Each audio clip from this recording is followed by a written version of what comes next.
խմբերը գալիս են չեն անում։ Սովորում են այդ ծրագրերը, կարողանում են արդեն լազերային հաստոցով իրականացնել իրենց աշխատանքները։ Այսինքն ինչ-որ մի բան տպեն, կտրեն, հա, նայեք, օրինակ Պոկեմոն, չէ՞ ճիշտ է, Պոկեմոն։ Ստիչ, մեր ժամանակ էս ոնց որ Պոկեմոն էր։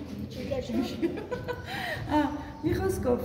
սա ասենք էս նկարը տեսնում եք, սենց ինչ-որ նկար է, չէ՞ ինքը ուղղակի։ Հիմա ընկեր Ալեքսը կարող է դրան շունչ տալ, ինչ անել, փոխարինել, վերել հասցնել լազերային հաստոցի, այսինքն ինչ է կանում։ Ինքը այնտեղ չիպի միջոցով հասկանում է, որ պիտի կարողանա այս գծագիրը ինչ անել, դարձնել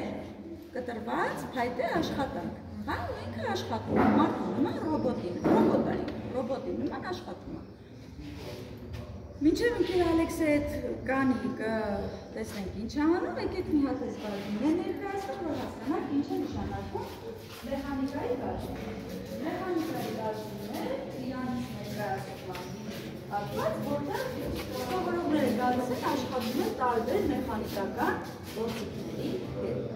Այսինքն ուղղակի ոչ թե գործիքը վերցնում են, սեր չգիտեն ինչ են անում, հենց հստակ գործողություններ են անում։ Օրինակ կարողանում են սովորել ոնց պիտի օգտագործեն շուրթը, բալկարկանը,